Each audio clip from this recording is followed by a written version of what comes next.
When I mentioned she could pitch in with groceries since we shared the place, my girlfriend laughed mockingly. Be a real man. That's your responsibility, not mine. I simply agreed with a nod. A week passed, and she returned to find the fridge secured shut and shelves completely bare. All right, I need to jot this down somewhere because my friends are tired of the retelling.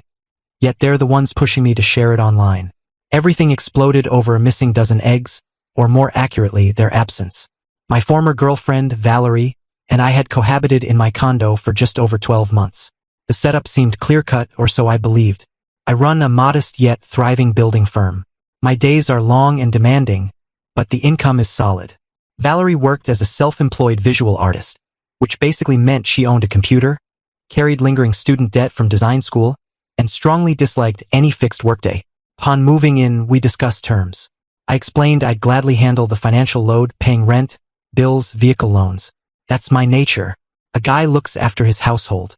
In exchange, all I requested was that she oversee the home front, maintain tidiness, ensure meals were available, essentially act as a true teammate. She consented. She claimed to adore the concept of a contemporary yet classic partnership. The issue was Valerie's take on contemporary classic was strictly unidirectional. She embraced being an independent, empowered lady who refused male constraints unless it involved his bank account. Her go-to subject was systemic oppression and how it trapped females in household drudgery, often raised while lounging on the sofa browsing social feeds as I prepared supper after a 12-hour shift. She wielded equality arguments as a barrier against any duties, all while demanding I embody the ultimate old-school breadwinner. The double standard was palpable, like a dense fog. I tolerated it far beyond reason. Why? Because initially she differed. She appeared motivated, witty, and self-sufficient. The demanding, idle version emerged gradually, like a structure shifting unevenly. I convinced myself the original Valerie lingered beneath. I was mistaken. The tipping point arrived on a Thursday.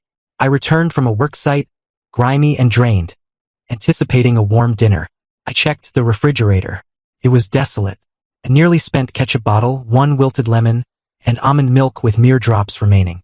Shelves mirrored the emptiness, featuring crumpled chips and a couple of bean tins. Valerie lounged in the den, focused on her supposed inspired venture, which resembled browsing e-commerce. Hi, I said, masking my fatigue. The house lacks any edibles. She barely glanced up from her screen. Yes, I planned to shop, but I entered a deep creative zone. You understand? No, I don't, I replied, my stored patience finally cracking. I know I sent the shopping funds to your account Monday, as always. It's Thursday, and nothing's here to consume. I've logged 70 hours this week, Val. The single request I have is returning to a prepared meal. She at last met my gaze, her expression dripping with that known condescending pity. Wow, she sneered. I'm not your mid-century spouse. Okay. I pursue my own goals, my own path. I'm not merely existing to cook and tidy for you. Nobody's demanding a spouse role. I countered, my tone escalating unavoidably. I'm requesting you fulfill our basic agreement. I fund it all. You keep the home operational. It's meant to be collaborative. And then she uttered it.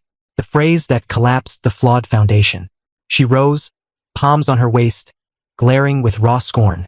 Oh, apologies. Is supporting your girlfriend beyond your capacity? Act like a man, David. That's your duty, not mine. Silence enveloped everything. All the chatter, justifications, endless debates from the prior year halted. She had voiced the unspoken truth. She viewed me not as an equal, but as a utility. A mobile bank machine meant to finance her existence while she schooled me on my outdated duties. I refrained from shouting. No debate. I simply regarded her, this unfamiliar figure in my den, and a deep tranquility washed over me. I nodded. You're correct, I stated, my tone unnaturally steady. My error. I pivoted, entered the bedroom, and shut the door, leaving her there, arrogant and victorious. She believed she'd prevailed. She assumed she'd reminded me of my role.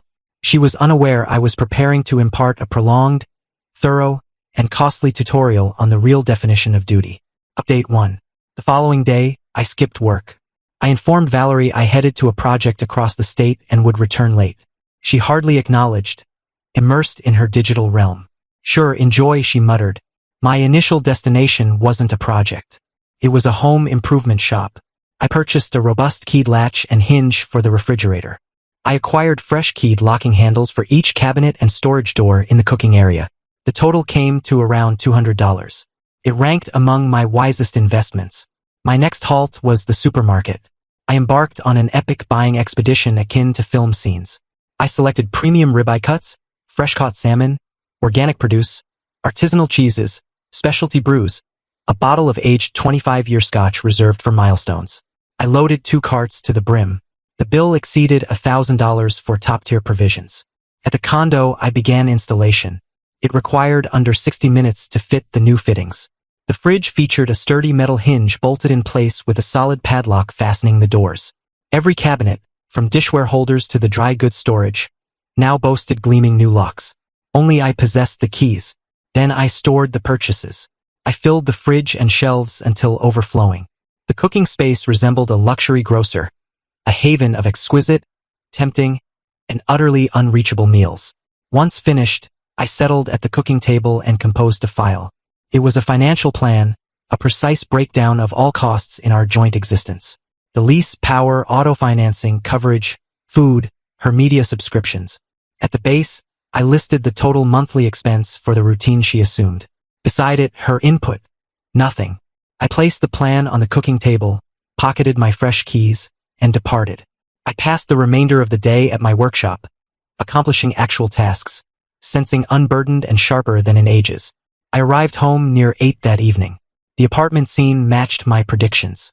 Valerie stood centrally in the cooking area, her expression pure wrath, flanked by her 2 closest allies, equally self-absorbed and unhelpful women named Chloe and Jessica, who gawked at the secured shelves in stunned horror. "What is this?" Valerie yelled upon my entry. "What have you done to my cooking space?" "My cooking space," I rectified, calmly placing my tool bag down, "and I've merely protected my property." "You attached a padlock to the refrigerator," she wailed, her pitch reaching inhuman levels. "This is madness, this is controlling."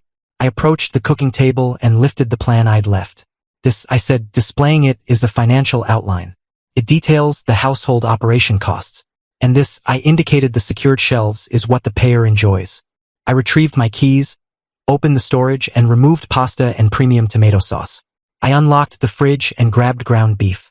"But what do I eat?" she demanded, her tone blending fury and real bewildered fear. I eyed her, then her allies, who stared as if I'd sprouted another limb. I offered a courteous, vacant grin. "Yesterday, you provided a crystal-clear role outline. I told Valerie, you stated my duty as a man is to provide. You're accurate, providing is my role, so I've supplied this for myself. Your role, as a capable, self-reliant, contemporary lady, uninterested in mid-century duties, is to sustain yourself. So begin." I faced away and prepared my meal, their stammering, furious outbursts the finest enhancement imaginable. Update 2: the household conflict that ensued was spectacular. Valerie and her allies, after roughly an hour of futile yelling and a botched effort to force the fridge lock with a hairpin, withdrew to the den for strategy. Their genius tactic emerged as a massive online defamation drive. Valerie uploaded an extended, emotional social post, featuring a moody grayscale image of the locked refrigerator. She described her economically controlling and domineering partner, allegedly attempting to famish her. Chloe and Jessica reposted promptly, appending notes on my harmful dominance and insecure masculinity. They expected public shaming to force compliance. They anticipated their digital crowd to denounce me. They misjudged their opponent entirely. My followers numbered a few hundred, mainly trade colleagues, customers, and relatives, unaffected by emotional posts.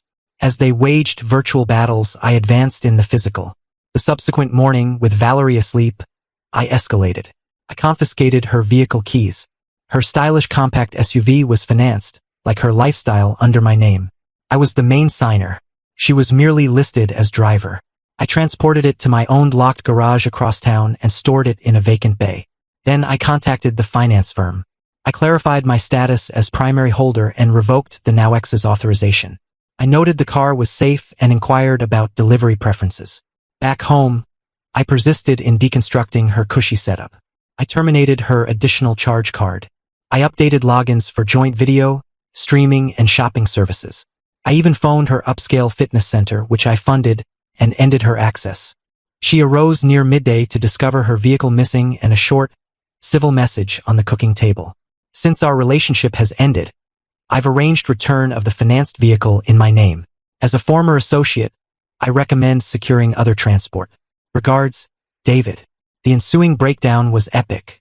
The shouts, tears, claims. It echoed the prior evening, magnified immensely. Her allies returned, not aiding but amplifying her grievance as a supportive ensemble. I returned from work to find them in the den, amid pricey raw fish delivery boxes. They'd chosen a unity meal. They scowled as I entered. I remained silent. I accessed my secured cooking area, selected a thick steak, potatoes, and greens. I ignited the outdoor grill and cooked a triumphant scented dish. I consumed it at the eating table, quietly, as they observed with loathing and, gratifyingly, emerging appetite. The concluding stage of my residence strategy was removal. I had my attorney prepare a binding, ironclad eviction notice granting 30 days to leave my condo. I didn't post it. I engaged a professional server. He arrived the next day with Chloe and Jessica present, and delivered the documents before her allies. The embarrassment was a minor delight. The ensuing 30 days served as a gradual, arduous tutorial for Valerie on practicality. She lacked transport, funds, and soon shelter. Her allies, eager for online fury, grew unavailable for actual aid. Chloe cited pet allergies. Jessica claimed limited space. Her folks, with whom ties were tense, were final option. They permitted return to her old room, reluctantly. They insisted her easy days ended. She'd need steady employment and contribute rent. Final update, it's been 12 months. I'm in my condo's den. A now serene, orderly, solely mine domain. Wall decor is my selection. Fridge contents are my purchases. It's tranquil. The separation from Valerie, actually the removal as we weren't wed, was uneventful. She vacated after 30 days, leaving disarray. She contested some furnishings, but my proofs for each negated her. Her path, per mutual contacts, involves tough realities. She remains with parents. She liquidated luxury attire and accessories for a deposit on her own. Far modest unit, shared with 2 others. She serves coffee at a cafe, a role she loathes. Her artistic visions are paused, indefinitely, by bill obligations. Her online profile has faded. The chic, effortless persona yielded to a sour woman sharing indirect jabs at disloyalty and harmful males. Her followers, missing lifestyle inspiration, departed. I encountered her once, months back, at a eatery with associates. She was serving. Upon spotting me, she blanched. She spoke to her supervisor and vanished backstage, replaced by another. My associates remained oblivious. My retribution wasn't a dramatic peak. It was deliberate, systematic, and pragmatically harsh. I avoided outbursts. I honored her words. She sought modern independence. I eliminated barriers, specifically my full monetary and effective backing, blocking her progress. She demanded I act manly? I did. I sustained myself, safeguarded belongings, and fortified my space. I merely excluded her from that space, and that evidently teaches accountability no ideology can match.